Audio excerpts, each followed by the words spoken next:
Good evening. I'd like to call this meeting to order.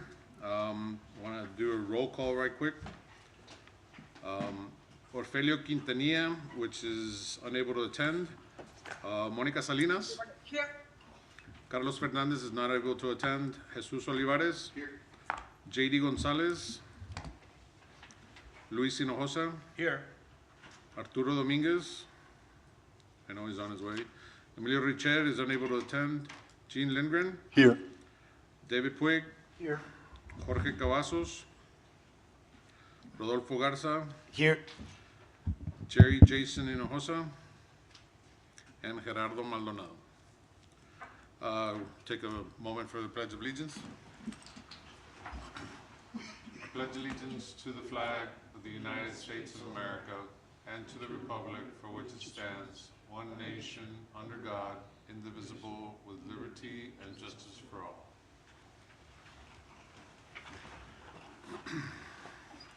Do we have any public or citizens' comments? Nope. Okay.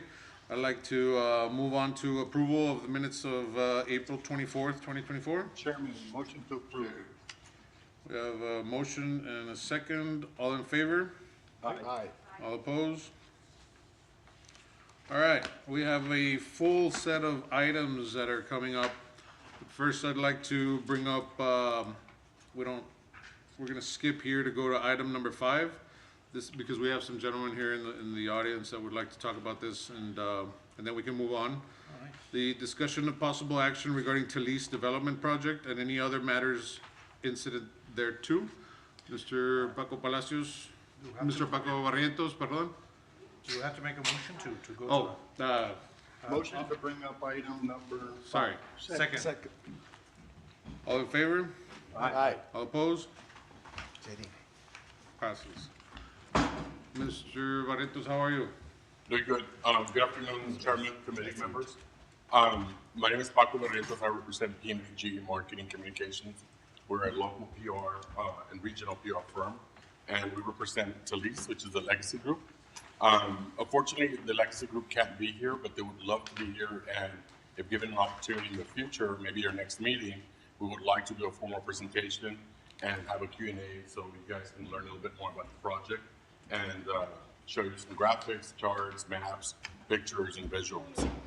If that's okay with you too, that we can come in on your next monthly meeting or whenever your monthly meeting is. Yeah, so we usually set our monthly meetings today we'll set it for June. July's not set yet, but we'll set it up for June. Let the record state Arturo Dominguez and JD Gonzalez have arrived. Anybody else? Who's representing them? Yeah, I'm representing Luzbach. Luzbach, okay. Your name, sir? Carlos Vela. Carlos Vela, for the record, representing Luzbach in place of Jorge Cavazos. Chairman, do we need a motion to table this item? We do, but first I'd like to just mention that this item was placed on the agenda because it was brought up recently. Sure. In those who didn't go to Washington D.C., and those who have not been in the circles of that development just found out of that development. So it's just a question, just communication. We just like to get, Absolutely. Yeah. language. This is a port of entry advisory committee. So when we see that there's a new development that is including warehouses, rail spurs, possible airport, things of that nature, like we want to know. So yeah, I think it would be great if we would be able to get a presentation from, I believe it's Earl and Associates. It's David Earl and Associates, and he's a counselor that represents the development, so he's the one that has authority to really, answer any questions or any specific concerns that you might have. I mean, we have presented, we did have a grand opening on May 15th, which is a groundbreaking in their grounds. There's about 300 people that attended, and they recently just announced or presented at Vision Conference, which is a conference that the Laredo Chamber of Commerce organizes, and it's a state of the economy for our city. So there's been activity, but there's still going to be a lot more activity. And unfortunately, I can't No. answer any questions. Right. But they're well prepared and we can get a presentation prepared for It's, you guys. they want to table it for next month. No question. Yeah, I mean, Because I've heard this presentation several times. Yeah. And I had some questions. yeah, no, I think this is a great opportunity for you guys to ask questions, and that's what they're for. I mean, they want to really inform and educate the community on what they're doing, what they're gonna do, and the economic impact it's gonna have in our region. All right, so, we do need a motion. Motion to table. Second. All in favor? All opposed? All right. Thank you Motion- so much, guys. Thank you. Mr. Barrientos, we'll let you know the date. Yes. We'll come up with it today, so Absolutely. I'll let you know. Thank you. I guess we can go back to the list. So this next item, that's discussion update of possible action, a contingency plan submitted by City Council, to City Council, where the Mexican system is down and any other matters incident thereto. I asked the city to add this item continuously to the agenda because I think that this plan should be an evolving plan. If we have new ideas, if we have new development, then it would be great to put it on the record and also to be able to see if we can add to it and help the city in any way that we've seen. I don't know if anybody has anything to talk about this on this item.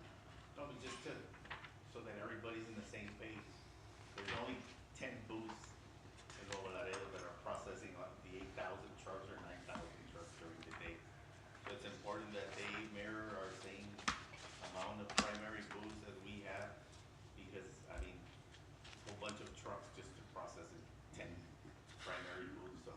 How, We can push this any meeting that you all go, it'll help support.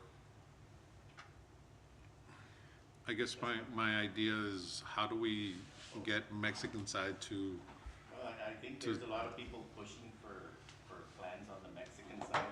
I guess we've already come up with a plan. Ms. Limon, do you have? We haven't tried it yet, I think. Not that I'm aware. Has the contingency plan started after we said, yes, we agree? There's But it sure looks there- like the system is down, but it's just all the trucks at the same time, peak hours, I mean, it looks like the system is down. but it's knock really on not wood. You know, what's odd is, I don't wanna jinx it. but Yeah, we what's odd is haven't that- had any issues. that's correct. Traffic has been flowing, without any interruptions. So hopefully they finally heard your desperation and concern. Desperation is correct. And we'll see if we just continue this way, but as far as anything in writing, even CBP mentioned that they don't have a contingency plan in writing.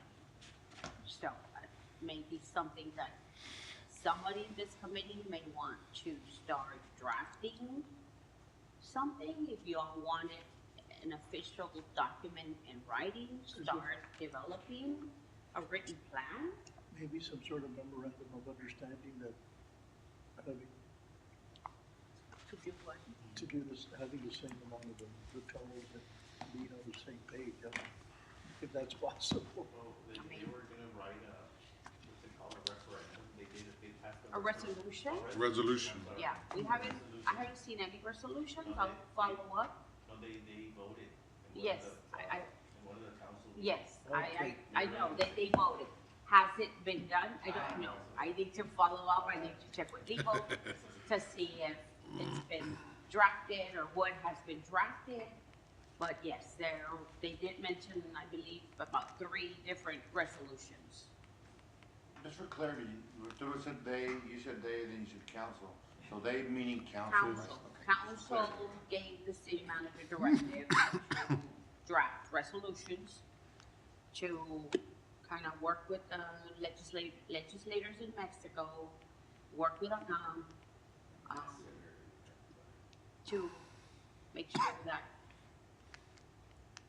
we're in agreement and that they know that we're making sure that their system is working efficiently. Well, I know that, we're gonna go to Mexico City and we're gonna have some discussion on that as well. At, the CADM conference, I know that's an agenda item that we're bringing up as well for, just to ensure contingencies, the protocols established, but then I agree with you that we should create, or we should, I don't know whether in our group, if we're allowed to, because I know we're just an advisory group, but to plan on having a written protocol. Right, I know I've heard that the next binational meeting will be in Mexico City, the latter part of June. I haven't had a date, an official date, but perhaps while the city attends that binational meeting, maybe we can have, I'll present it to Mr. Knapp and Mayor and have a site meeting while in Mexico City already and try and see if we can address these concerns there. Take advantage of The trip. trip to the binational meeting and then have site meetings. All right. So I urge every one of us that as we drive through our areas of work, which we drive through that area a lot, is keep your eyes open, keep your eyes, ears open, and see if we can come up with better ideas to add on to the plan. It should never be a plan that's completely done. It should always be evolving. And so, Pay attention to the app too. and the app, yeah. Yeah, and Go ahead. And we also had a discussion with the chief about utilizing every single billboard that is out there. Electronic billboard? And not only, even private billboards that the city could contract with. And, based on the emergency, they could show the information on there. And that would be probably one of the quickest way to get the message out, because there's quite a few billboards right now, like electronic billboards. And TxDOT is gonna have to play a major role with us on this. And I think the chief was gonna go back and analyze that, and he said he was gonna try to bring something back to us. I don't know whether he already discussed that with the council or not. Okay. No, it was what you all discussed with council, But I think they gave him permission to go to TxDOT and put the billboards and Right. whatever they need digitally. Yeah. They came to that agreement. You know, I think it's just getting together with Lamar and with the city and getting into an agreement. Oh, you're talking about the private billboards. Lamar ones, and the Char and the, oh, we have several in-kind the Killam billboards that the city works with the Right. outlets, Yeah, with That Weta, would with, require getting into an agreement with them, MOU. and then, and that's something that we would have to pay. right, But I think it would only increase the opportunities for the message to get out to as many people that are out there. Just, the bridge is not operational, stay away or stay at the shop or whatever. avoid the area, but yeah, whenever this next issue arises, we'll test our Right, communication skills within the group right. and see how all of this that we've discussed puts into play. I know PD and traffic safety have access to the message boards for TxDOT, so they can immediately kind of program something, so Yeah, those are the ones that I thought you were talking about. we'll be too. ready to put it in place, and then we'll analyze and tweak it again and improve the process. All right, great.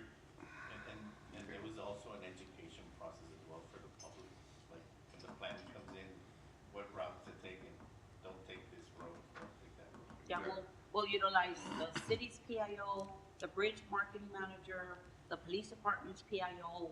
We'll use all of them to kind of put the message out.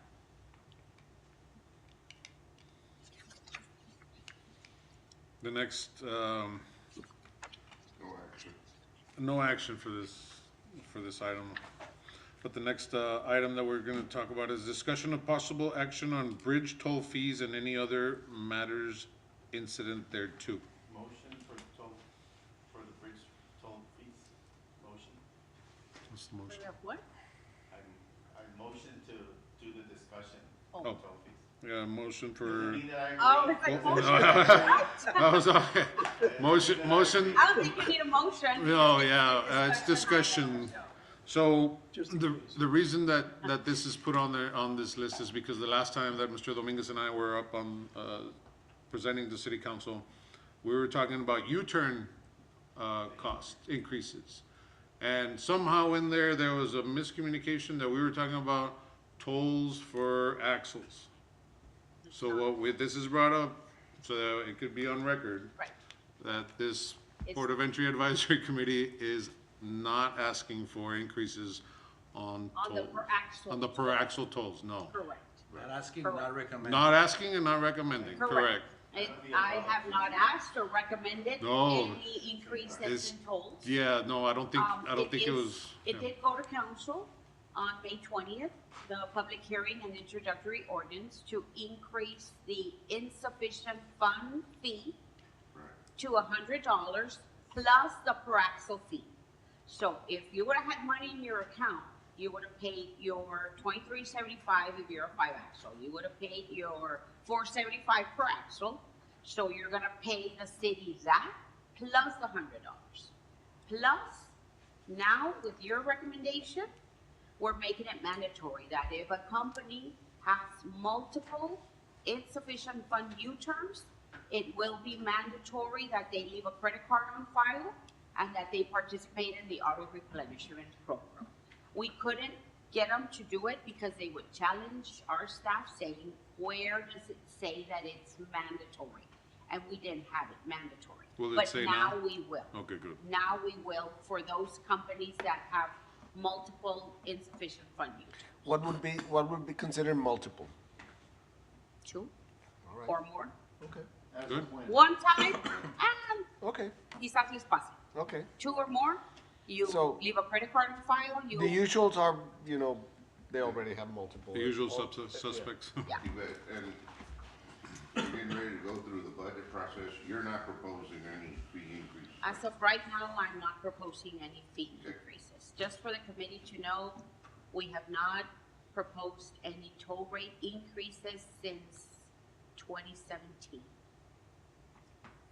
So Good. you all know, 2017 to How does that- 2025. How does that compare to other ports? Okay. Have you seen? Uh-huh, I have it here. Of course, we compare our FAR, right? Everybody threatens me that, oh, I'm gonna go to FAR, right? Okay, FAR, as of January 1st of this year, they're charging, a 2-axle truck is paying $675. Okay, hold on. No, that was the real FAR. $813 for a 2-axle truck. $675 for a 3-axle, and that's per axle, okay?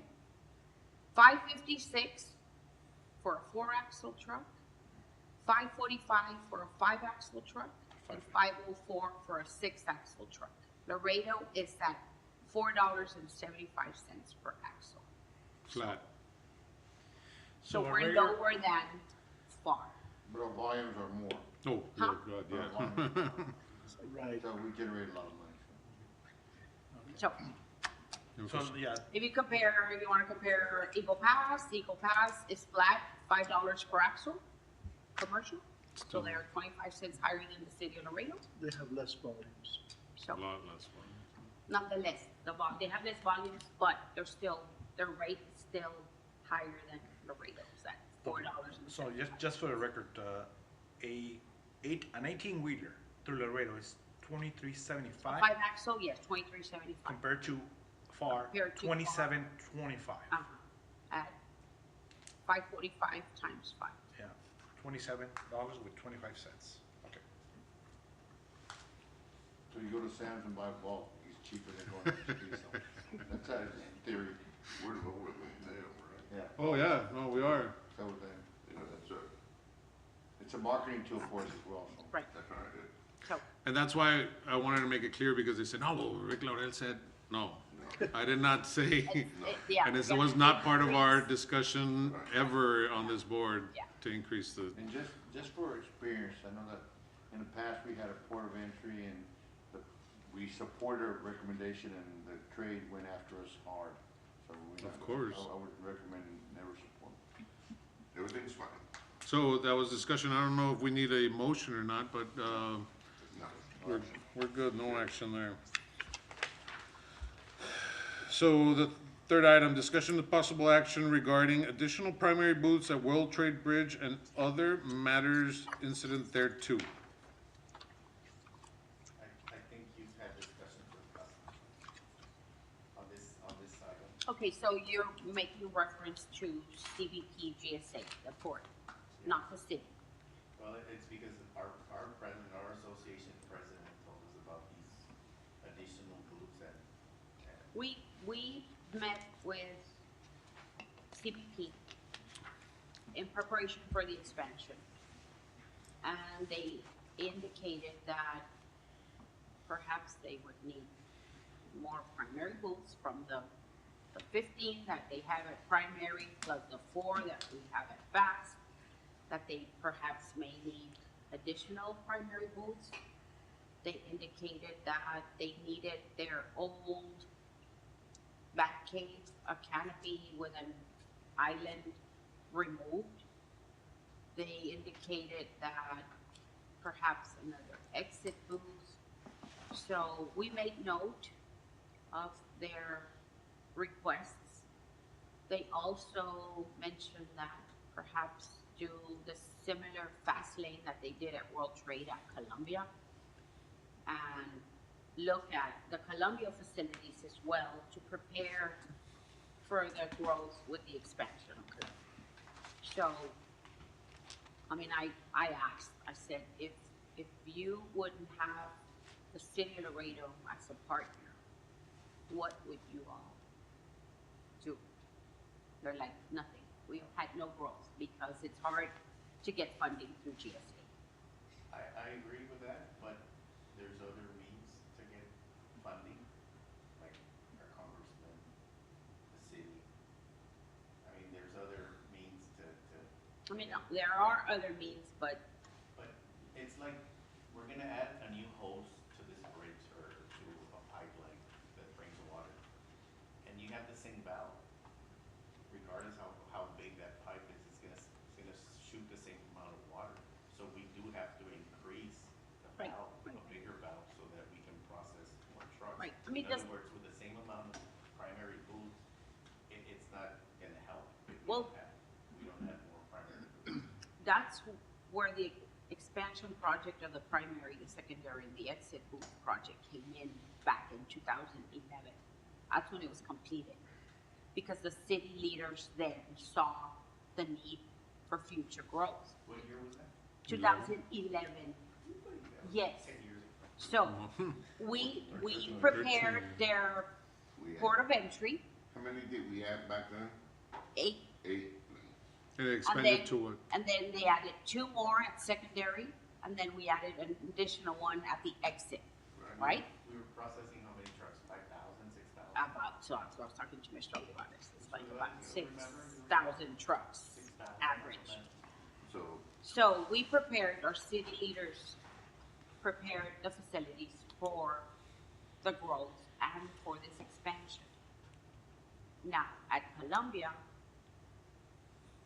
we're doing it a different way because we're starting to work on the presidential permit application for the expansion of the bridge, but we haven't worked on the city with CBP, GSA, whoever, right? Worked on enhancing the port facilities to prepare for the market. So we will have to work on that. I did include these projects on the city CIP, and that's a planning tool.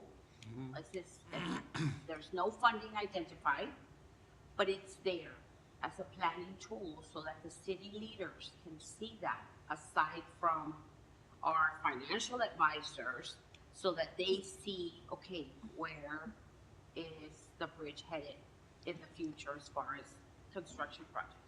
And how are these projects gonna be funded?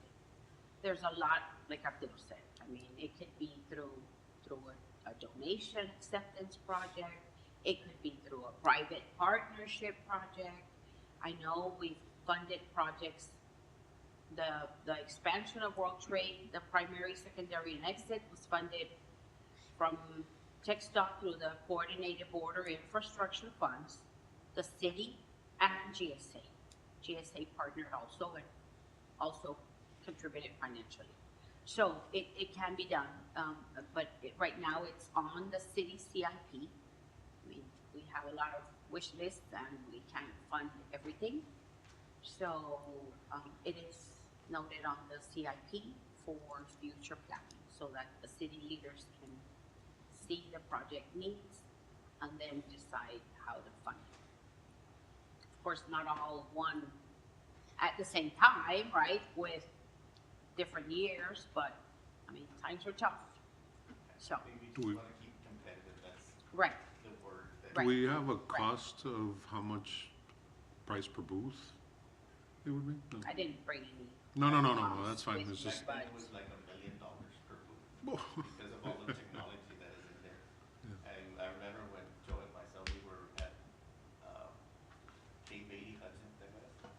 Said, oh yeah, we need some booths. Oh yeah, we'll get it for you. No, it's $1 million. Oh, okay, why? Never mind. So, I mean, right. I didn't bring any costs, but. No, that's just to fine. let you all know, yes, we did Yeah. meet with the CBP team and Order. they expressed their needs. But you agree it's cheaper than a new. Oh, definitely, and Oh, that's yeah. way cheaper than a new bridge construction. I mean, you all gave me the task several months ago to try and see if we could open World Trade 24 hours, and they all said, I don't have staff, I don't have staff, I don't have staff. So they don't have staff to man what we currently have. Makes me think otherwise for a new construction. well, if I may, I think back when Mr. Jean was the port director, it was tried out for about 8 months. We did try it out. And there was very minimal amount of trailers that were crossing Right. in that time, They would so. cross up until No, I mean, probably 2 o'clock in the morning, yeah, no, and then start like around 7, but in between, there was no a activity. 24-hour bridge And consider at means, that time, we don't have the issues that we have right now in Nuevo Laredo, so. so, yes, Yeah. the safety, the security at night.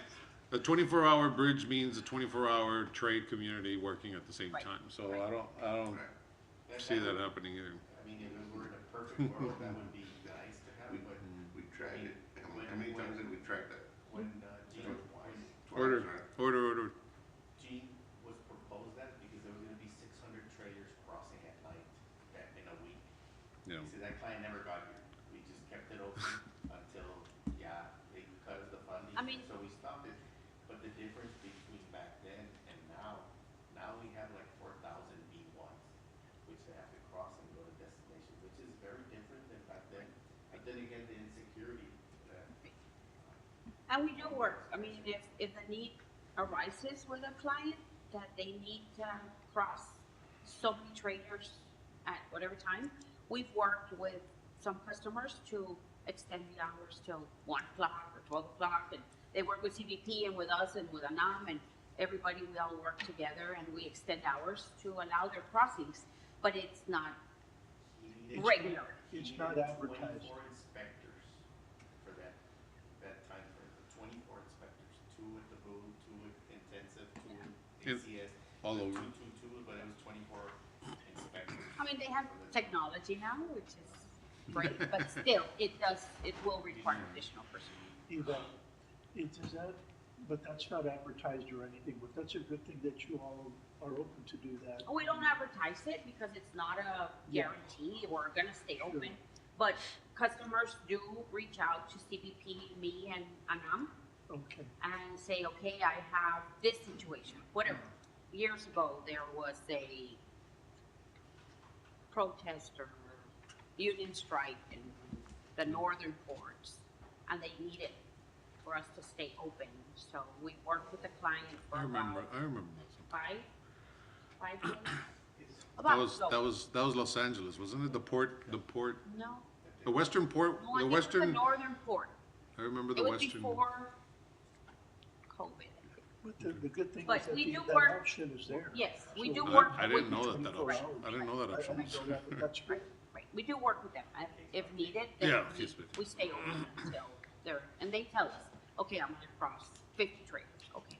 And then it was very well coordinated to where the last driver would tell our staff, I'm the last one, Yeah. you all can shut down. Oh, that's good. So it was very well coordinated, so we do that extraordinary times, Great. extend our hours. You know, and just to add on, I know that you guys are talking about, but the time frame was just terrible.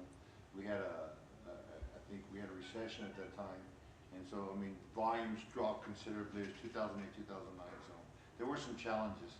But I mean, not to close the door on that, maybe in the future, if there's an opportunity, we have volumes that increase, and maybe we we've already identified some of the security concerns, you know, we could work through them as well. If we need to, we could bring it up. Should the need Timing be, on that, yeah. we can coordinate it and say, okay, let's extend an hour instead of, let's say, I can't speak for CBP, right?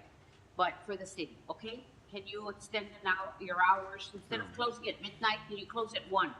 We'll push it another hour. Yeah.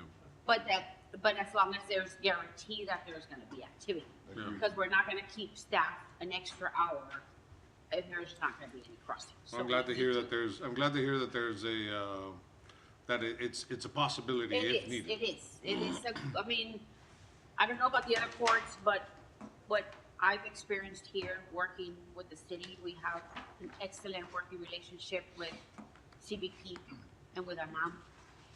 And we coordinate amongst us three and we get it done.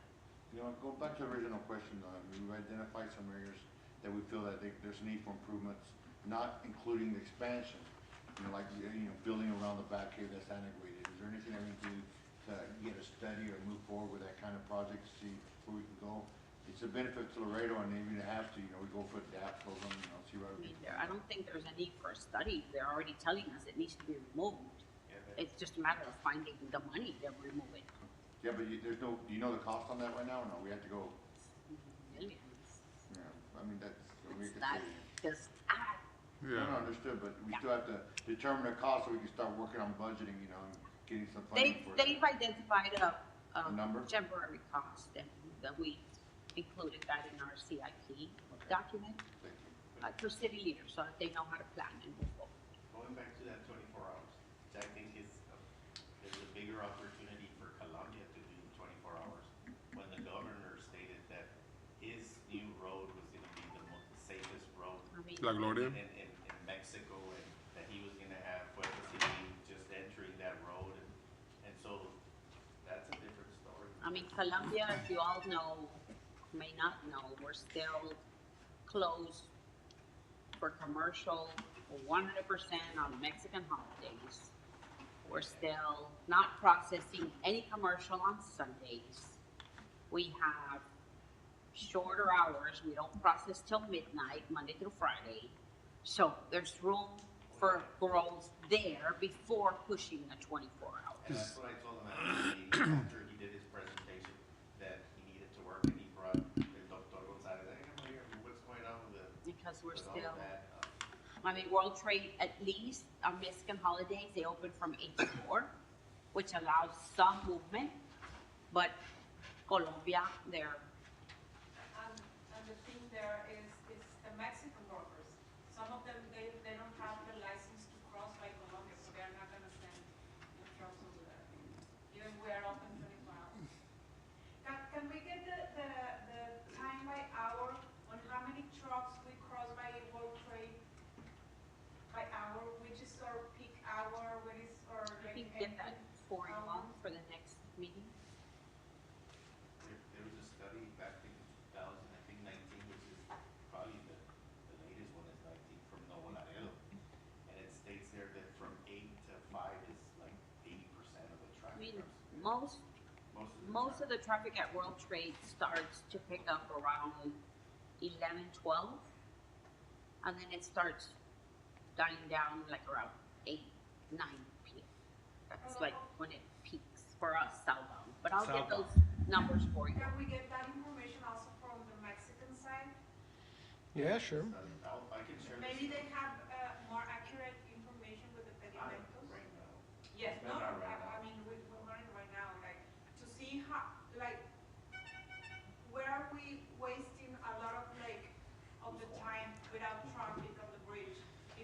because of the Mexican side, or it's because we don't have cargo at that time, at that, I mean, during, So- do you mean during the day or? yeah, during, from, I don't know, from 8 to 11, what, on one day, Well- what are the traffic per hour? That kind of stats, I mean, ANAM has to have it if we're looking to the Mexican side.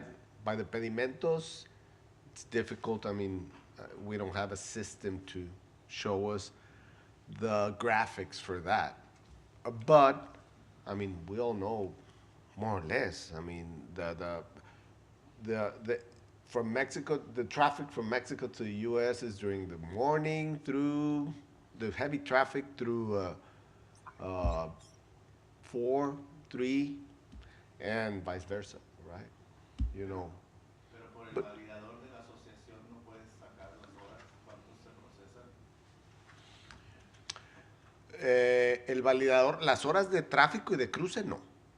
Las horas de validación, sí. We can get you. Pero, I mean, Yeah, but that's not the that same doesn't thing. mean, that doesn't mean anything. And our numbers have There's a never system from coincided. ANAM that shows you, but it doesn't give you graphics. It can show you at what time this pedimento cross or you know, Moduló. or moduló.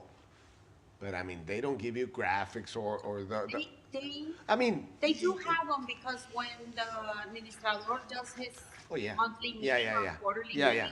He does have it. presents He that. does have it. I mean, we can, See, yeah, even if it's not, yeah, I mean, he yeah. shows you I by mean, month. ANAM has to, they have it. We can we- get we can- something for the city, South. Yeah. Gauge yourself from there, but we do have hours in the morning where there's not that much activity, and we do have hours in the evening where there's not that much activity. Because one of the arguments that CBP is gonna have is like, you are not utilizing the bridge in the morning going southbound. It's and you not. want 24 hours, Yeah. and then, coming Yeah. northbound, they're saying Yeah. like after 6, you're not having any traffic, so Right. you want Yeah. to have 24 hours, like, we need to work on that first before we ask the 24 hours. And I know months back, meetings back, I know Milovic explained the whole logistic process. It's not just the city, it's the whole logistics chain that must need to change their way of doing business to maximize use of the 16-hour days. Yeah. But I can bring you stats for the next meeting. And one of the most important thing is the drayage companies, they can't work all the hours they would like to. They have their working hours Right. of operation drivers, just like the US. Right. I mean, they have to sleep, they have to rest as well, so, and we don't have all the tractors to cross everything at the same time either.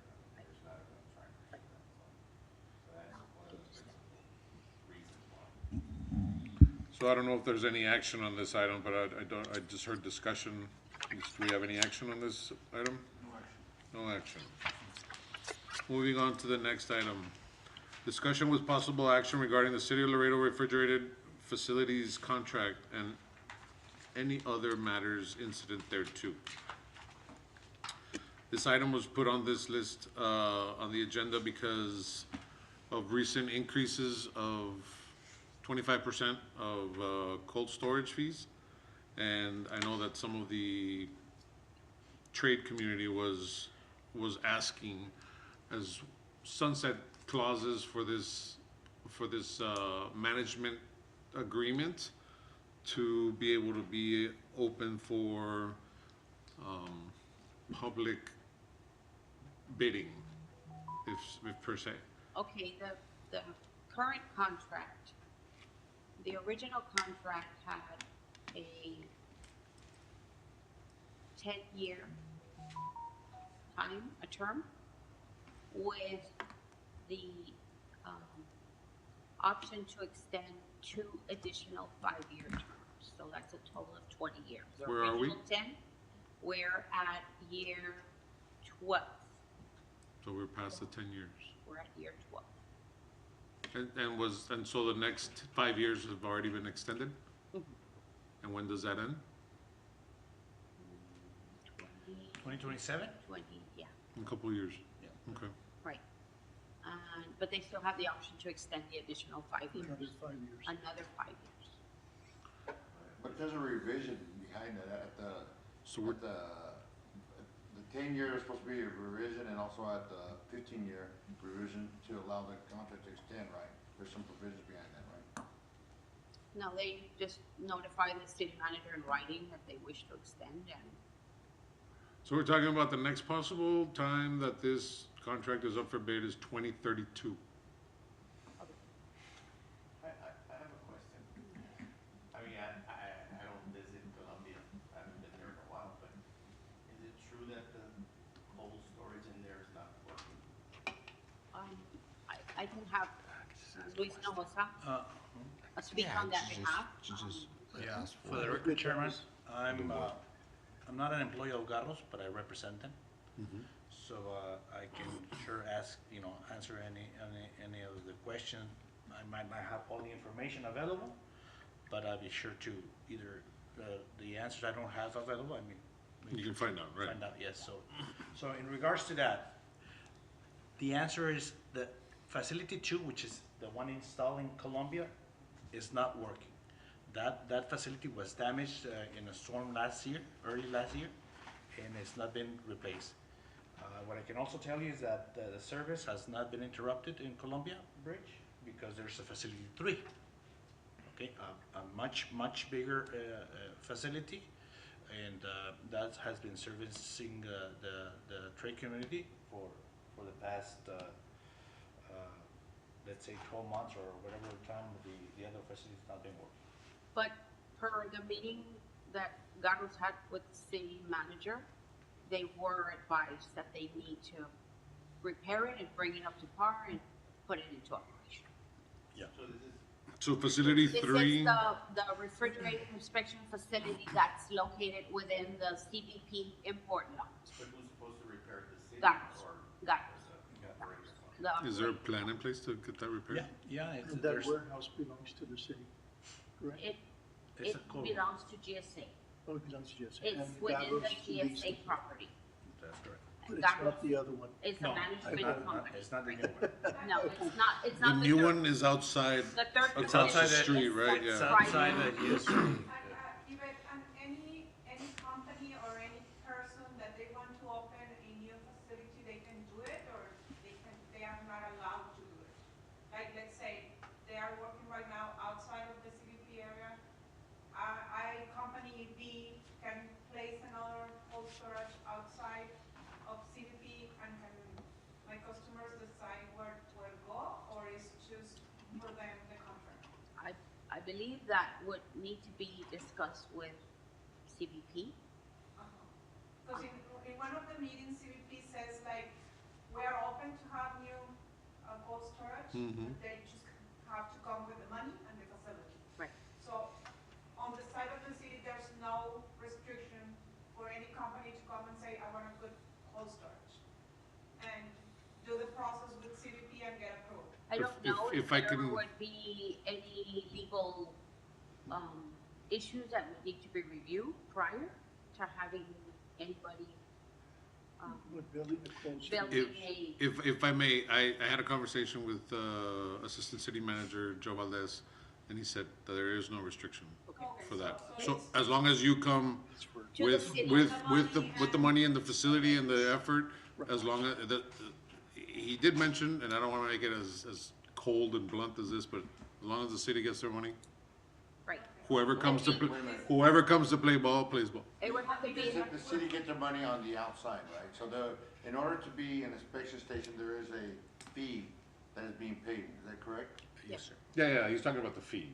But, I mean, that's just, another objective that we could look at is a CES station.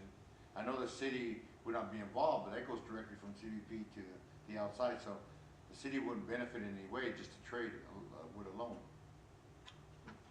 And CES, just to reference, is a certified examination station by Customs, which is approved. There's an FRN, Federal Register Notice process to go through, but you have to take it ahead for I us. believe they already have some of those. They do, they used to have it in the rail, they Okay. don't now, because the Okay. rail established that, Okay.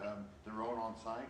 But that is an opportunity to take into consideration, that, I mean, that there's a lot of growth out there, and I know that, well, right now, Galos is handling it. But at the same time, it's just kinda, let me ask Luis a question, if the inspection is done on the outside, does Gatos also contract Rapidos, or do they use their own stevedores to offload? On facility three, it's Rapidos who's, Rapidos is contracted as well on yes, south sir, side. on all three facilities. That's what Got a I'm saying, question. all three facilities. Yes, You sir. said it's the renewal is for the Garros, but what about the renewal for these stevedores? But we Rapidos. don't, the city does not get The involved. Stevedores works directly with Gatos. And only Garros is gonna contract that company only. I think it's coordinated with CBP because they have to be vetted, and there's only certain companies that are allowed to perform that But would they function. allow another company to compete? Mr. Vela, the contract states, if I remember correctly, that we have to work with the stevedores that are authorized by CBP. And as far as I remember, when the facility 1 and 2 were open, the only stevedore company that went forward with the investment of special forklifts and everything was Rapidos, and they have been working. But guys, also. Plus, it's also who remember- wants to go to Colombia, Yeah, right? but Sorry. guys, remember also, it's a very large undertaking and very expensive, as you all know better than I do. To make an investment like that is because they're getting a contract to do the work. But I guess once that overflows from there and it's ready to go, I'm sure it'll be opened up for bids for others. But again, to go into a contract to build a facility that's, almost 300 a foot to build it's a large undertaking, and that's why you get a contract to do it, to make that investment. And that's what they did. Yeah, so back in the day, I had a conversation with the previous city manager, Robert Eads, and he pretty much told us, show up, offer, let's do business. But if nobody shows up to offer a package the way they did, then sit down and let's work together with them. Now, everybody's able to, if you're able to pull out a big bag of cash and you have the funds to back it up, let's do business. The city's ready to do business with anybody, but it's just, we need the international trade community needs to step up if they want to play. Just to go back to the regular topic, you said that number one, we're looking at a 25% increase. I know that's a lot of people are complaining, considering, like they said, everybody wants to go lower, and I know we want to go higher as business, so we always need to meet in the middle, and I know that was a unilateral decision. It wasn't presented to the trade, number one, because it's a business decision for you guys, understood. But on top of that, what's not being discussed as well, there was also, the stevedores also raised their prices as well. So that was a dual increase, which is not mentioned, because we're only talking about the cold storage. So, we're kind of hoping, it's really a monopoly. We're looking for some kind of competition to kind of work on pricing, because some of us don't deal with Rapidos. I personally do. I don't deal with cold storage, so I make sure it's clear of that. But the one thing that we're looking at is, some people have certain prices, so whenever they're not involved with Rapidos, the one thing about Rapidos, especially when they're getting new clients and they're working through the cold storage, they're telling them that, hey, we don't have a contract with you, our pricing is here, and it's kind of elevated. So we want to make sure that we can kind of get, an equal, just a fair practice established within the regular communities, due to the fact that, it's just a select kind of trade. But, a lot of times, I know as a brokerage community, we want to go as high as we can, but you know how our clients are, they want to go as low. Yeah. So it's just a challenge in itself, especially for the new brokers that are trying to get involved in this type of industry. Sure. Well, okay. So there was two questions. Because of the 25%, and if there was something in the contract that mentioned would be the increase on a year to year, and of course, if they would have increased it at 5% a year, well, that would have been a little bit different. It was that thing that Well, really. if I may, Arturo, I think it's a combination of several things. To start off, the fee was maintained for over 12 years. Number one. Number two, there's other elements that can come up with not only inflation but also cost of labor, and the hike up on the prices for everybody. And I think any business came after COVID, and that spare parts maintenance. Unfortunately, one of the challenges that I know for a fact that Gatos has encountered is the lack of competitive and professional maintenance companies for refrigeration in Laredo. And we have been outsourcing from other cities, larger cities, but the prices keep going up, unfortunately. And I cannot speak on behalf of Rapidos. I don't know. We don't know for a fact how much they charge, honestly. The process to somehow please the trade community or the customers was for Garros to build Rapidos, and that fee was integrated on Rapidos' bill to the customers. So technically, Garros is not billing any customer, so we don't know how much Rapidos is charging, if it's expensive or not. I do understand, JD, where you come from. Yeah, unfortunately, the increase came at a time with, like you said, Arturo, you know, it would have been different. Yes, I agree. And also, to make matter worse, if Rapido did something else, you know, well, it is even worse. I understand. But what I checked was, I spoke with the management team at Garros. There's people in charge of that, and they haven't heard any complaint from any customer. You know, even though we don't Go to our build it. meetings. Go to our meetings. Yeah, but Go to our meetings. I don't, you know, They're the users, that's why I say. they're the users. Because- Loseback Association members are the Yeah, users. but are there actual users of the whole Yes. room? Yeah, Yeah. oh, yes. Yeah. We have one that's paying about 3,000 a day on the cold storage, 3,000 a a day. day. Got 10 Well, offloads. We should know about that customer because, you know, I don't want to mention the names of the customers, but they haven't, and we had direct communication with the large accounts. Personally, I do. Some of them that are smaller accounts that maybe they use it once a month or once a week even, I don't know them. So, but I checked with the Garros operation team and they haven't heard any calls from any customer. And I mean, but Garros is open to sit down, discuss, and maybe give a direct explanation. And at the end of the day, and we all in this, most of us are in this business, it's a pass-through fee. I mean, So if you- right now, Garros bills the stevedores, and the stevedores bill the customer? yeah, they integrate the user fee with their hand loading and unloading fee. So why is it not Garros billing the customer and the stevedore billing Garros? That's a very good question, Chairman, but that's the way that's how the agreement or the customers, somehow they didn't want to see Garros bill, they want to be included on the seal. The reason for that, it was at a certain point, they say Garros can take over some customers from brokers, Because they're competition as well. yeah, so that's why they, For the record, Garros is not a U.S. broker or Mexican broker. The owner is. Oh, yeah, I think I know the owner. How much was the increase on Rapidos, JD, do you have that percentage? I think you guys went 25, I think they went to 35 or 45. Those are So considered- it was at 35 plus 25. About 35%. That was the increase. And when it was the last, you mentioned it was 12 years ago, you haven't increased your rate? And do we know when Rapidos, it was the last? Apple's increased whenever because like I said, they're an independent company and based on, they don't have a contract with the city, Garros does. Garros has a flat rate, so they could charge whatever they want to.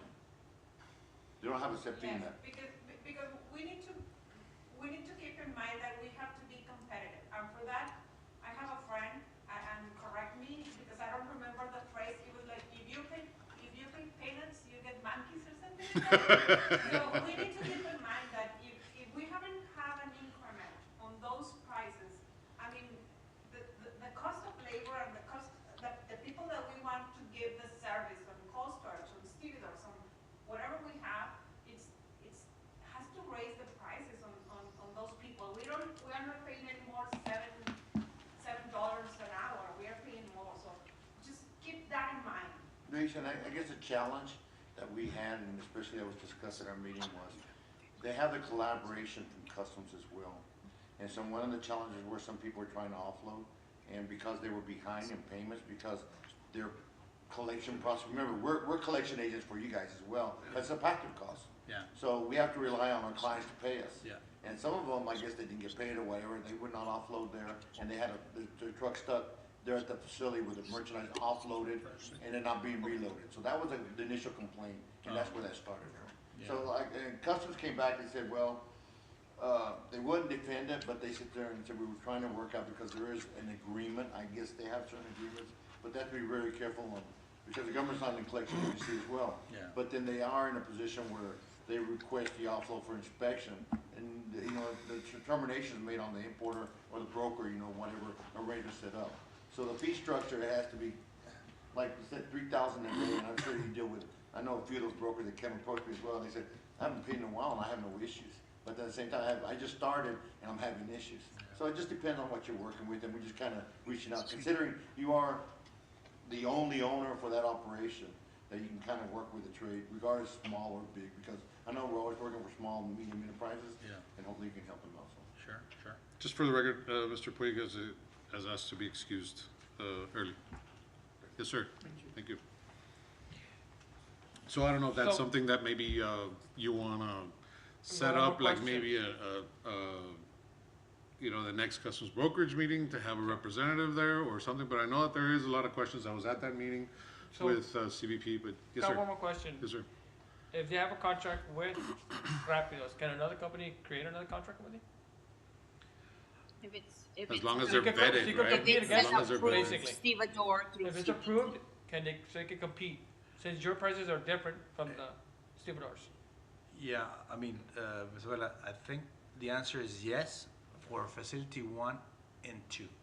Facility 3, we reserve the right to accommodate another stevedore because it's outside GSA. Perfect. All right.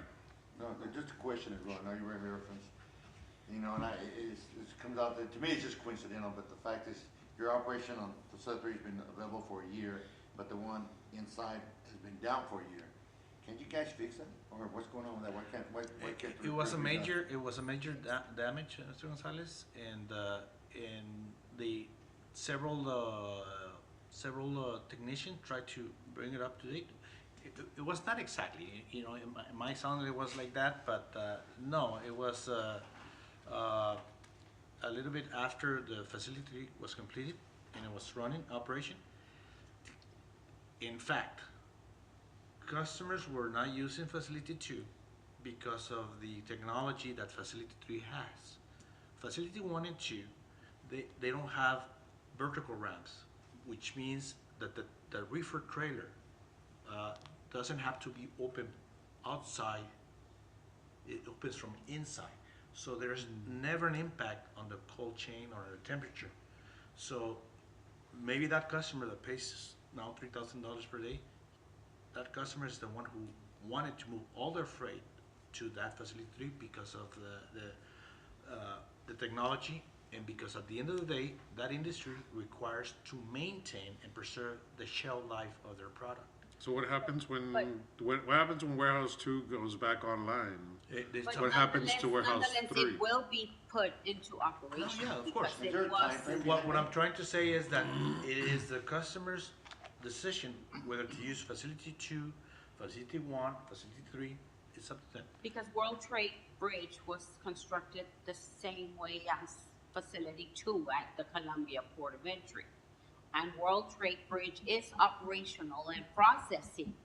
So there should be no difference, I'm sorry, Mr. Hinojosa, from what you're explaining, but there should be no difference in the way the facility is operational, because it is being operational in that same manner at World Trade. With the lifts, as you're indicating, with them having to open the trucks and opening the bays, and it's still operational at World Trade. Yeah. So Columbia, inside the port, should be operational. By when do you expect it to be operational? I don't have that answer, but I'll be sure to ask the management. Okay. But I know that they're in discussion with the company that is providing all the elements, Okay. quotes and everything to bring that up to speed. Is that contract only for 1 and 2, or does that contract include Facility 3? They extended to. They extended it to Facility 3? All three facilities should be operational and Yeah. and One operating. thing, I mean, just taking into consideration, I mean, the timeframe and considering the volume and the increase in trade, I think it would just behoove us as a trade industry, to have facility two working as well. So, and the sooner the better, you know, so just a suggestion, just, you know, make a, I can't say a recommendation or a motion, but, you know, Of course. if you could just provide a time frame, Yeah. because I think that would be benefit to the trade. Sure. What is the cost of the repair, just out of curiosity? That depends, I mean, Yeah, for now, let me give you an example. Right now, Garros is working to enhance a little bit the temperature on facility one by installing some air curtains, okay, To keep the heat out. to keep the heat out. And of course, Garros has to do some additional adaptation to the facility. And we're talking about around each curtain, around $5,000 to $7,000 each. The maintenance, sometimes it costs $800 because it's a minor thing, and sometimes costs $500 each bucket of the Freon, and it requires 30 for one compressor. So it all depends. This equipment has been there for over 12 years, and it's not the same when it's new as it is right now. So normal tear and wear has happened. Yeah. So the one that's not working, you would have to replace? No. There's some compressors that again, there was a storm. They were damaged, heavily damaged, and requires a little bit extra. But the fact that the fees were not there, there was not sufficient funds to give that extent. How long has it been done? I think it's been a year or more. And the city, I mean, no offense, but the city has allowed it to go on for a year? Well, Yeah. we were in communication and they indicated that they were looking into the repairs. And when Garros met with the city management, it was discussed and they did advise Garros to repair that facility 3 and put it into operation. Is it in the contract that there's a time frame or allowance for that? Well, and I guess I gotta go back, I know you talked a lot of expenses, the funding, but it is a unique contract because it's just one individual, one company. So, I mean, for 12 years, considering the volume of trade and, I think, not to go out there and ask the profits on that, but I mean, could be substantial being in public records, right?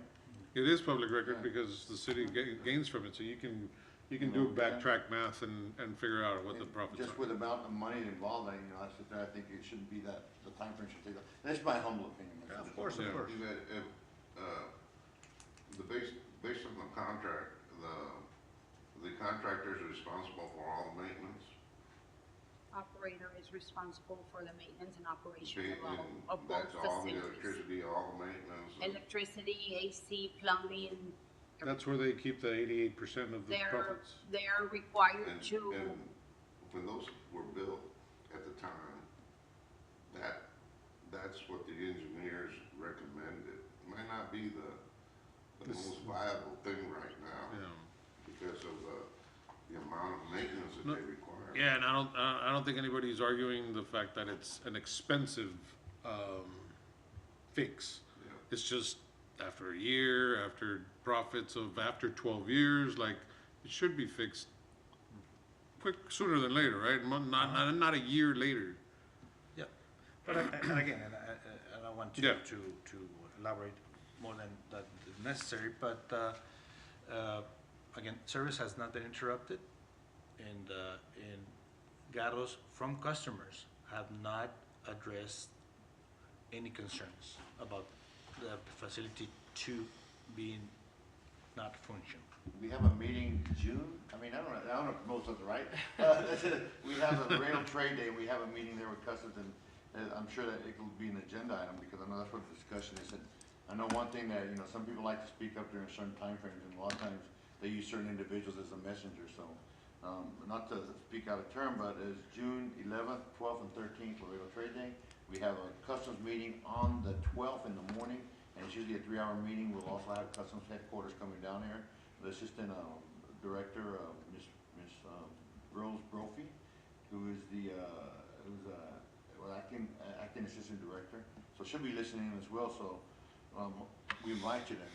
and We'll add hopefully it to the can- agenda, Mr. Gonzalez. What's that? We'll add it to the agenda. Yeah, well, but the one thing is you can, we invite you to that meeting, so hopefully, it's addressed to the main operator, so we can go ahead and the question can be answered, because a lot of the questions were answered at customs, and they don't have only so much information, they can only offer, and with you being there, I think it'd be really beneficial to the trade, because they're the ones that are having that information. Also consider the stevedores to be there, if they increase 35%, I mean, it's way over 25. And you saw how, I don't know, you saw how heated the discussion was, the last one, you're like, gosh, man. Just. I have a question.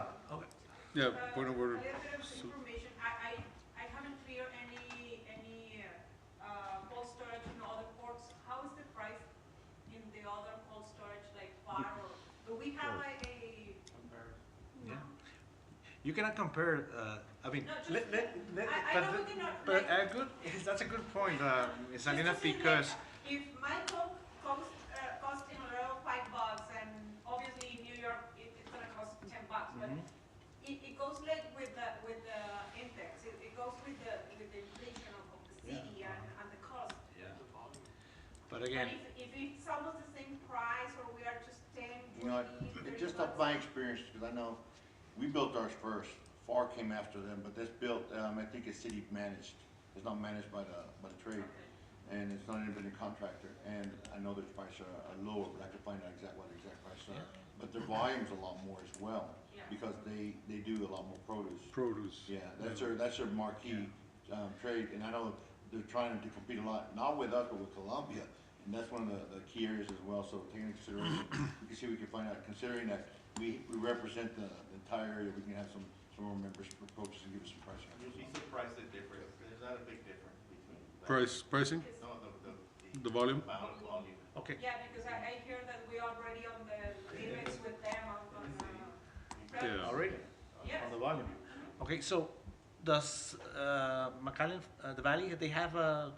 FAR does, FAR's the FAR. only one that does it. FAR. I don't know about the other port, because I know that Just whenever they were building theirs, they started asking us. So a lot they of provide the information. same service as Garros is providing, but we don't know how much they charge. We just gotta ask them. The Brokers Association, do they know? Say it again? Do we know FAR? the charge of FAR cold storage? I don't think we It's would. almost similar to Laredo, Lower? but they're a little higher, They're higher than us, I believe, or it might be the same. so we're complaining with the increase, We're and not we're at com- the same level? Let me rephrase it, we're not complaining, is that this increase was from one day to the next. Oh, we don't have any, Like There 60 is days. there is no escalator, but there hasn't been an increase in the last 12 years. So it's a 25% off the bat right Off off, the bat. which is, they're within their legal rights to But I do can it. get you that information though. they don't have to do Just for like clarity. a 20 days advance Order. notice, or 50 days, or a week, They don't need, it's just they, from one day on another? no, they need to notify the city within 30 30 days. days. And they did that. Yes. And just for clarity, a lot of times, the trade is resistant to change. So Yeah, you did a price increase and, it's kind of, it just creates discussion. All right, so Then we, that was I mean, caught we, off guard. yeah, we could be here forever on this item and there's a lot of I open just, I items. just have a question. Yes. For example, you said, Luis, that the service was never interrupted, even though the equipment on facility number 2, it's been down for a year? Uh-huh, yes, that's correct. Okay. The service are not- Because it wasn't interrupted because they all went to facility number 3, the new one, or Yes. with the newer technology, whatever? Uh-huh, yes, Okay. that is correct. Well, and then I know there's an issue, that it's not been attacked or it's not been deal with, but if it's the service, the users are having an even better facility for the same price or an increase in the price, No, or it's the same how price. does it work? All 3 facilities are the same price. I think, It's because I imagine the facility number 2 and number 1 a little bit outdated, right? So if we're talking about competitiveness and stuff like that, you want to be competitive with FAR, better facilities. If there are 2 or 3, the better So I think the conversation here was, we got a little bit far deep into the issues at hand that are happening with the facility. The issue is not that there is a lack of service. The issue is not that we are outpriced or outmatched. The issue is not that it's been down for a year. The question at hand is, when will it be available for city and public offering to bid? And we got our answer of 2032, which is the next possible item, unless both parties agree to not extend terms in the next 2027 review. So there are a lot of items that we reviewed that went off topic, but there are items that we have to talk about. Yeah. And I think that those topics are a little bit more in line with meetings of Luxpac and Alpha individually with the cold storage management. We thank you for answering all these questions and as to the best of your ability. So if we don't have any more possible action items for this item, I'd like to move on. Do we have any action items for this? I don't think so. It was just discussion. You know what, Yeah. only thing is we wanna make sure that they can come back with just the information on when you can get the repairs done in the time. Sure. For sure, by the next meeting. Or have something? But I'm not sure. You said the next meeting for the Luzpac is Be June, It's June 11th. June 11th. June 12th, I'm sorry, June 12th in the morning. June? And you don't have to provide that or anything else, it's just. We'll get you be there. something. But the only thing is, when we set our next meeting, right now at the end of our meeting, we can kind of, hopefully you can provide that information. Yeah. to them. All right, so moving on to the next item, we already went over item number 5. The item number 6, which is really on here because of item number 5, and obviously because we've talked about it before, is the discussion of possible action regarding the next City of Laredo International Bridge location. And has there been any advancements with that since the last time that we spoke to City Council? No, we are gonna be working on updating the Laredo Bridge System Master Plan this coming fiscal year, 24-25, and we'll see what the master plan suggests as options. Now, we all know the elephant in the room is the 4-5 bridge. That has already been addressed. And we're not talking about that bridge, we're not talking about the county bridge in the south. We're talking about a new possible bridge that could possibly be another bridge in the north. At the rate that we're going and at the length that it takes for presidential permits, our bridges can be expanded, fully developed. That bridge can be fully developed, and we're still at that point, by the time that all that is done, we're still gonna need more bridge. More traffic.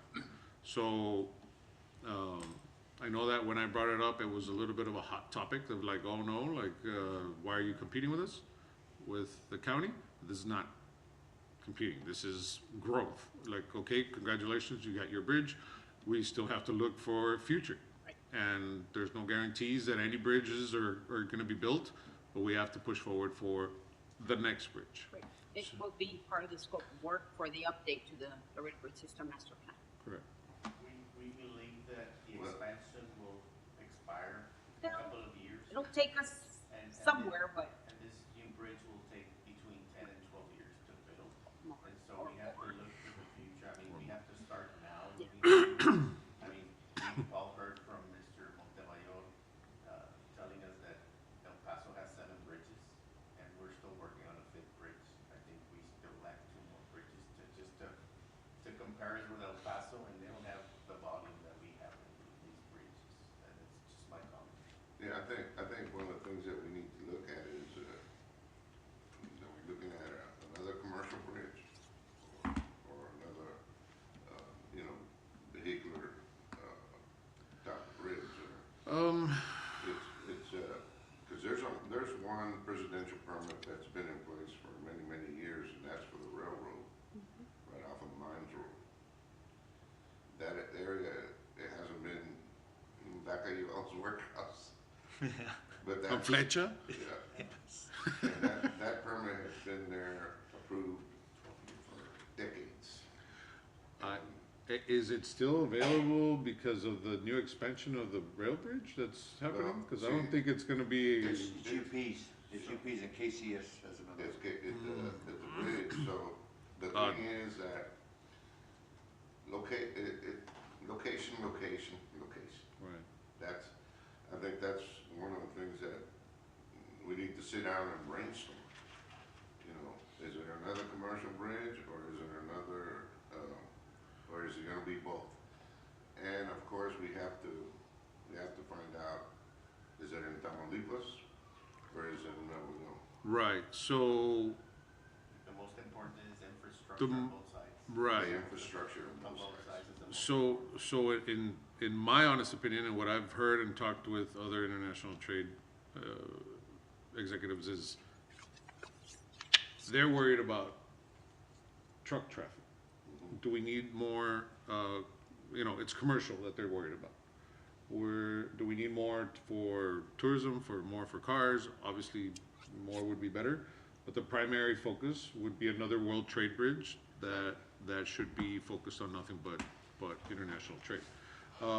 That being said, the decision obviously falls upon city council to decide where it's gonna be, where their best people are gonna say it should be. Obviously, the city's infrastructure that we have right now and these problems that we're having with traffic, we don't need it to be south of World Trade Bridge. We need it to be north of World Trade Bridge, north of Pinnacle, but not north of Columbia. So, a suggestion, I would think, is the Char-Ruthinger Road is being developed. That's gonna link up to mile marker 15. If we were to focus on an area to where it's off of Mines Road, but north of World Trade Bridge, and about the area where the Char-Ruthinger links up to Mines Road, I mean, If you look at an area, Through Pinnacle. well, I mean, it doesn't have to link up exactly, but yes, I know what you're saying. A Char-Ruthinger links up straight to Pinnacle, but obviously Pinnacle's there. But in that area, north of Pinnacle, it's, you still have raw land in the area. there's a lot of raw land. That's Now, the problem with that is the city cannot annex any more property just as they will or as they want. The landowners have to play a big part in doing that. And Governor Abbott did a good job of locking that up a couple of years ago. Yeah, we'd probably have to look at some strip annexation or something like that, like we did Colombia at the time.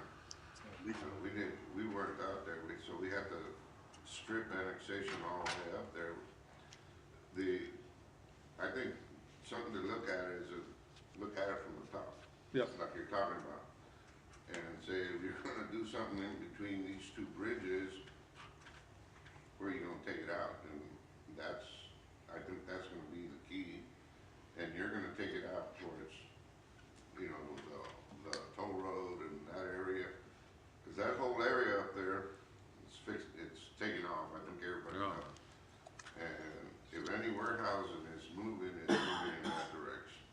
So, something to think about. And it's that triangle, the northern triangle, which has the majority, I mean, more than he 80%. knows that. Yeah, Columbia to 255 to 35 Correct. to mile marker 0. So, again, this is an item that requires no action, but it's just Well, and I think topic of it's, discussion. and I think it's a good item to bring up, because the way the industry is in this town, it's not gonna get any, it's not gonna slow down. Right. It's gonna get bigger, so I would say that it's not by far, it's a discussion that needs to be at the table, and it might be not now, but here pretty quick in the future, so. So just for the record, Councilwoman Vanessa Perez has just joined us. We're talking about action item, or discussion of possible action regarding the next City of Laredo International Bridge location, which is the 6th item. So we're talking about just a plática of where, what we should be thinking of. I know that we brought it up in the last time that Mr. Dominguez and I spoke to City Council, but has there been any actions to assign somebody at the city to be able to start a possible look or search? You're asking? Yes. Thank you. I'm sorry I was late. I've been dealing with a lot of things. No, I know that the storms last night in your area were affected greatly. Yeah, and I had another meeting. I've been in meetings all day, but the last motion that was made at council was to look into a south location, and there was a location identified that was later it's in the county, that location. So that's not part of the city of Laredo. That was pretty much the last conversation we had about that. We haven't pursued. So just minutes before you walked in, we were talking about a north location, north of World Trade Bridge, but south of Colombia, somewhere around the area of where the Char-Ruthinger connection is going to be with Mines Road.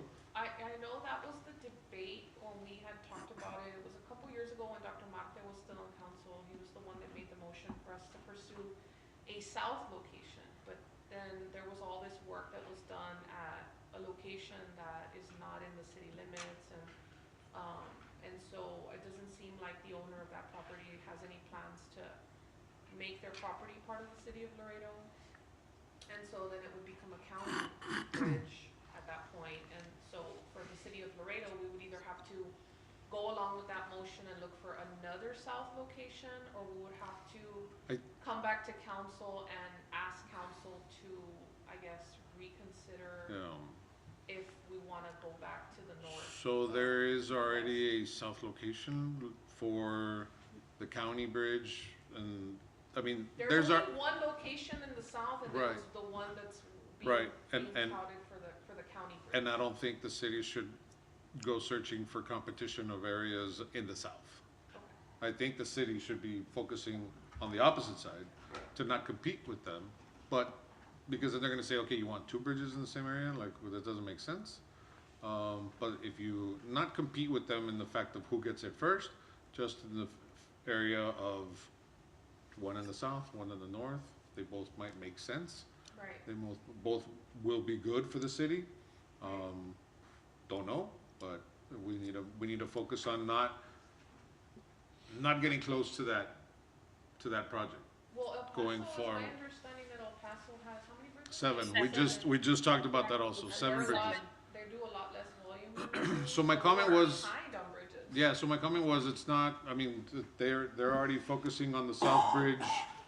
By the time we're done with the expansions on the World Trade in Colombia, and if that gets done, and by the time we get this going, we need to make sure that we have enough bridges for everything. Because right now, we were just talking about a 2011 project that we were processing 4,000 or 5,000 trucks a day. Right. And here we are, 12 years later, we're processing 8,000 to 10,000 trucks a day. This- To add 15 minutes. That's enough to say to the meeting. We have a motion to extend the meeting for 15 minutes and seconded. All in favor? All opposed? Motion is passed. So just, another non-action item, but still discussion because it should be discussed, Ms. Councilwoman.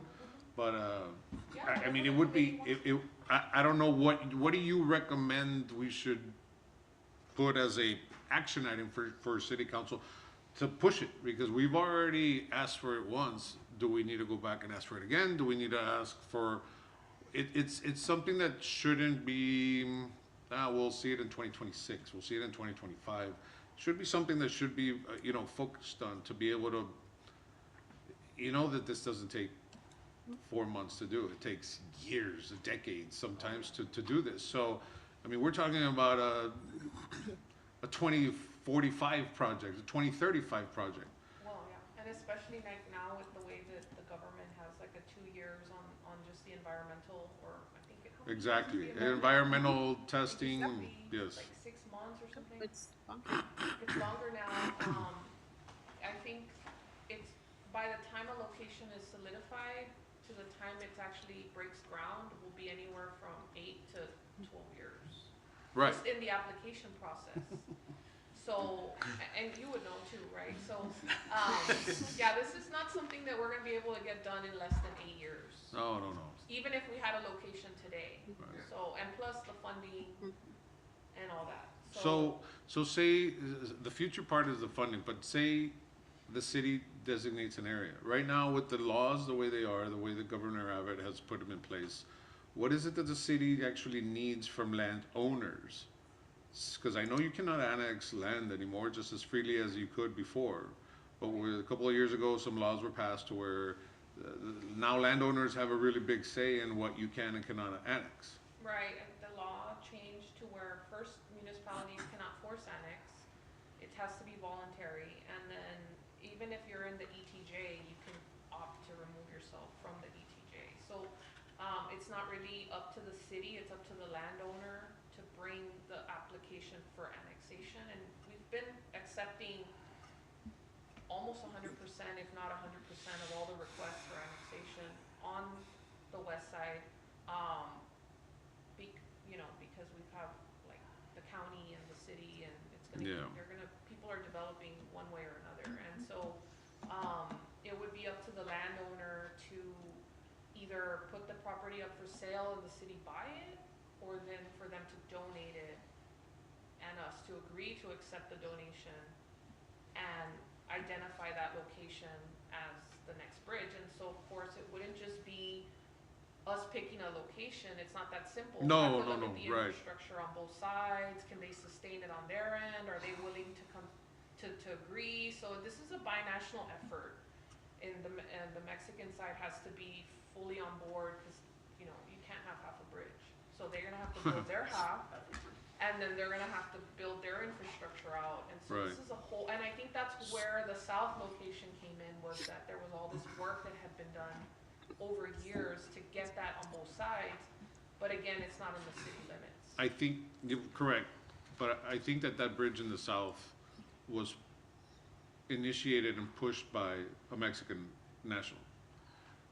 I don't think that we should wait until landowners on the south side of the bridge start thinking that they should all do the same thing and put a bridge wherever they want.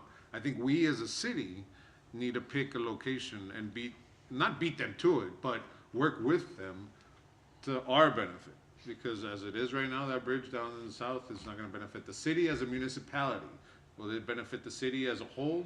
It will, but as a municipality, the city doesn't see a cent of it. But, Well, I can add, like, I know that we highly value the input from all of you and taking the time out of your day to lend your expertise to the city and all these various issues that affect the port. And so, whatever you all as industry leaders feel is appropriate action for us to consider, I would suggest that you would put that in the form of some kind of motion or something to send to us so we can discuss it. at well, I the think we did that last time that we were at city council, no? We can keep on doing it? You mentioned it at the last council meeting when they were Chairman, here I think- for I think council. I think there would be I'm sorry. formal action on behalf of the committee, because at the Okay. council meeting it was only 2 of you guys, Okay. right? Yeah. Is that what we're talking about, or we're talking about another thing? I'm confused. Right. Okay. Well, If, I think if we continue to discuss this, it would be helpful if we had some aerials, because then you can actually see what's on this side and what's on the other side. And you can move along, up or down, Right, but then also see how much vacant land is out there. right. Getting those aerials, who would you recommend, a private individual, or if we can get somebody from the city? No, we can get somebody from the city. We have can that, yeah, look for the- yeah, I'm sure the city could get that. Ourselves.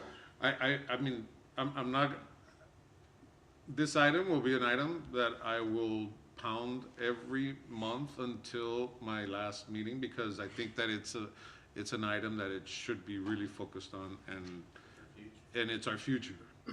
And we know, you just said it, 8 years, we don't have more time to be losing to be able to develop that. And if it's gonna take a motion, then I make a motion to, oh, I don't even know how to motion this. I have requests that the city, begin looking at a location. The same thing we did last time. Okay. Begin the process of identifying, because it's not just, you could have a section on the other side that's really fully built out with infrastructure, but if the landowner on this side, or if the landowner on that side doesn't want a bridge there, or doesn't agree to donate or sell, there's nothing we can do. Oh, no, I totally agree with that, but there's, you don't know that until you ask. So I would just suggest that. Yes, sir. I think if you keep the item on the agenda, and possibly, maybe, I don't know if it's for the next meeting, it depends on the board, or the following, it depends. Obtain some maps that can give everybody a picture, because right now we did envision areas of what I've said, but correct. when you look at the aerials, you're able to pinpoint, because you're able to see what's around you. Okay. And then I move to table this to the next month, to where we can possibly get some aerial views, to where we can designate some areas that are a little bit more specific, instead of just a generic movement of actions to look for anywhere. Just, something a little bit more specific, that the Port of Entry Advisory Committee can say, this is what we recommend, and this is our recommendation. So I move to table this to the next next meeting. I'd like to add something, Mr. Chairman, if I may. I would just advise maybe talking to legal, maybe Ms. Limon, I don't know if we can, legal they have access to legal through the committee, through you somehow, or I don't know the structure, if that's an option, but I would recommend discussing with legal, just because, anytime it comes to land acquisition, that's usually executive session type stuff that we talk about, because you don't want to, I guess, for just a whole bunch of reasons, legal reasons why. Right. You would wanna have those discussions In public. yeah, like as a committee, but in executive session, so maybe an executive session item for them to discuss it? Okay. I would recommend. All right, so it's been motioned and seconded to move this to the next. All in favor? Aye. All opposed? All right, passes. Next is the bridge staff report. Columbia, the last city council meeting on May 20th, council approved the contract award to LJA. They will begin to work on the presidential permit application for the Columbia expansion. That's like priority. World Trade, I gave you the April update for the World Trade Bridge expansion. We're crossing our fingers, we hear something between now and next week. June the 5th, I believe, June the 4th, June the 5th is the deadline for the presidential permit for World Trade to hear back from the White House. The city manager sent an email, we reached out to White House staff, and they replied saying that they are aware of the timeline and that they would send us a response. So, sometime next week, we should be hearing back, and if we don't hear back by the way the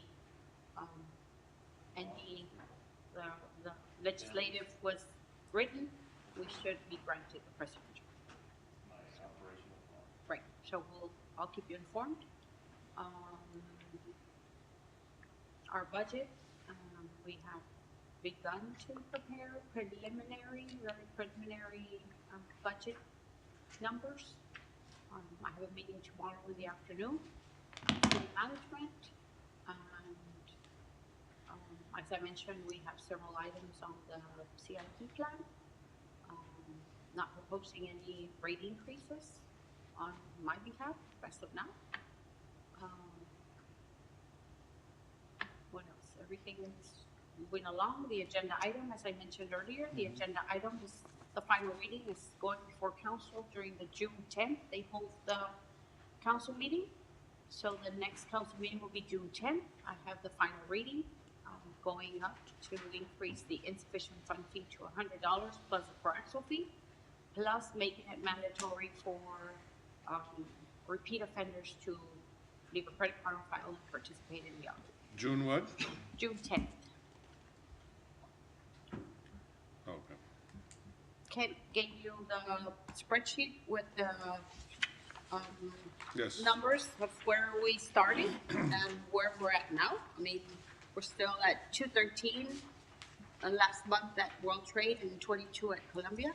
So it's gone down significantly, and hopefully with this additional increase in the fee, decrease it even further, or the goal is to eliminate it. But I just wanna add one thing, Mr. Chairman, if I may. Yes. I think we also made a motion at council to make it mandatory to have a backup. to leave a credit card on file? To leave a Yes. credit card Yes. on file. It's So- part of the ordinance. And are they, are you all having issues with that, or? Well, the final reading will go to council June 10th, so we haven't implemented it yet. But are you all, but you all have been working towards? We've that? been letting the customers know that this is coming. Okay. Yeah. Because they would challenge us before and say, where in the ordinance does it say that it's mandatory and we didn't have it? Well, now it will be. So we will have copies of the ordinance so that they could see where it's mandatory that they must leave a credit card. And are you seeing compliance? Like, are you seeing that they're complying voluntarily, or are they gonna wait until it's mandatory? And then, what are we gonna do as, if they don't comply? For the customers that are multiple offenders, we are talking to them, letting them know we want a credit card, and we're informing them about the items that is coming up. So we do have, like Ms. Limon said, we do have some customers that are already giving us their credit card for auto replenish, but we are having some that are hesitation and, like, against it. But once it goes June the 10th to the meeting in the ordinance, they have no other option. It's going to be in there. And does their account get suspended or frozen, or If how does that work? need be that they choose not to comply with the ordinance, then we have the right to inactivate their tags, and there will be no other way for them to cross through either bridge at Columbia, or once their tags are inactivated, they can't cross through any bridge. They can't pay cash to cross either. It's all automated. So we will put force if need be to make them comply. I am happy to say, looking for the month, this is the chart I was making reference, Ms. Limon was just making reference to. 213 U-turns on World Trade Bridge and 22, this was for the month of April. Looking at the numbers right now for May, World Trade Bridge, we have 3 days left, but we're at 198 right now. So hopefully that number will be under the 213, and we'll see a small reduction as well. It's looking good anyway. Yes, it is. It's going down. And hopefully with the Increase. For June 10th, and then we can just keep pushing on it to get that number even. So that increase starts June 10th?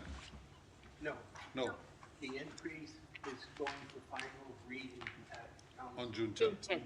Yes, and then I'll work with city secretaries because they have to publish it. Mm-hmm. So I'll work with them to see if it can be published immediately the next day or the day after. I'll look at the time frame. Once it's published, then it becomes effective. So we will start putting flyers to let our customers know that this is coming. I have one question. The one account that have 9 U-turns in World Trade is the same one as Columbia? Is the same account in Columbia and World Trade? I wouldn't think so. Or I wouldn't think so. they are different companies? The one that has 9 in Columbia that has 6, it is a different It company. is, Yeah. okay, thank you. And Thanks, what Doc. we will do in the next months to come, we're gonna combine and make one report, because we are working with our vendor to compile a report, so we can, you'll see it all together as a whole. Now, a question on just follow up on that question, the one that has 9 accounts, are they the ones that have been repeated for the previous month before that, or not? We looked into that, I can't honestly, but in the last couple of months, it was not the same customer that had, I believe there was a 16 a month Remember it before, longer. and 10 and 11. We have not seen that, but we do see some of the repeat offenders like these top vote getters that we're saying, hey, we need that credit card. Okay. Once eventually it's gonna be a free crossing. They keep on doing it. I mean, I don't see why they can't manage their business. I mean, it's expensive to, now to pay $100 plus a Praxo fee. And just for clarity, the addition of the fees, they go into the general fund or what? Other fees. It's not part of the total, so it'll automatically flow to general. Is that the way it was? I don't know, I wasn't here when that was set up, but when this advisory board asked for this, I mean, I understand that the Port of Entry Advisory Committee requested that this start taking place, right? Right. And, I mean, wouldn't we ask for it to go into infrastructure or No, anything it- else I instead of mean, the general fund? That's the way the flow funds resolution is established. It was Okay. established in 1998. So that's the way the flow of funds flows. I mean. I'm just it- saying, they- in 3 months, you could have a booth. It's still extra close booth? because the totals are 50-50, 50 for bridge operations, 50 for general fund. But any excess revenue, then that extra 50 that is at bridge is not appropriated, so we don't spend it. So it'll flow into the capital improvement fund and used to fund infrastructure. Can I make a Not motion to extend necessarily another 15 bridge, minutes? but Got a motion to extend 15 minutes of the meeting? Got a second? Got a second, all in favor? Aye. All opposed? so it'll flow that way, but I mean, the intent is, since the beginning, it wasn't a revenue generator, it was a deterrent. We wanted to do this to allow the interruption in the flow of traffic, so. You know, if things work out right, it's gonna be eliminated anyway, more or less. Because If- you have a credit card on If file. you leave a credit card on file, and yeah, Yep, okay. Do we have any other business? I'd like to- Just a little yeah. Oh, history, yes. history at the crossing there at Union Pacific, at Fletcher Lane. For that presidential Yeah. permit for the road? What Union Pacific had to do is add rail on the Mexican side. And that's what, and it was gonna be perfect for the city, there was gonna be no more traffic downtown on rail, it was gonna cross at Fletcher Lane, and, yeah, they're almost at Port Laredo. What happened is they sold the Mexican, the railroad. Kansas City is the owner of So we're not Fletcher gonna Lane. invest in our competition, and so it's just there. Going back, new business, I mean, we can talk about that in the back, you can talk or something. Other I business? know there's been a situation just recently, with a fire, and, it kind of locked down some some transportation concerns out there on Market 13 in Carrier. I know there was a lot of businesses that were affected because they couldn't get their employees out there because it was shut down. And just looking at alternative routes or see what we could do to, I know that they're working on different, infrastructure, I heard that the different infrastructure are further away, but we just gotta work on something to kind of, allow our employees and the continued business of the other businesses that are around the surrounding area. Considering, I mean, it's a dangerous situation that's going on right now, but they still need to work on, you know, I mean, business doesn't stop, you know, for everybody else, it's just that one area, so. We just had, just a suggestion, I know that it affects 2 council, members, Vanessa and I think, Dr. King. So we gotta, I think maybe ask Dr. King as well to get involved, to sit there. And I know his stress level's high on this, but the fact is, it just happened. You know, things usually don't get, you know, talked about until after a situation happens. So we have to really discuss this. There's a lot of members that are complaining about that. Next agenda item? Yeah, for next month, Put yeah, it in, I'll have fire and police to come talk about it. for next month. I understand that there was a fire chief that had a heart attack at the scene, and that's terrible to hear. And the city of Laredo really is not ready for fires like that. We have chemicals in every warehouse. Oh, other item. Which leads to this. I'm sorry. No, but it's other business. if I will, the communication of hazardous materials and chemicals between code enforcement and fire department. I don't know if that's, I know that that's something that in the past was not communicated in between, and I don't know if you found anything out on that. I'm gonna put it on the agenda for the next meeting to talk Oh, about. okay.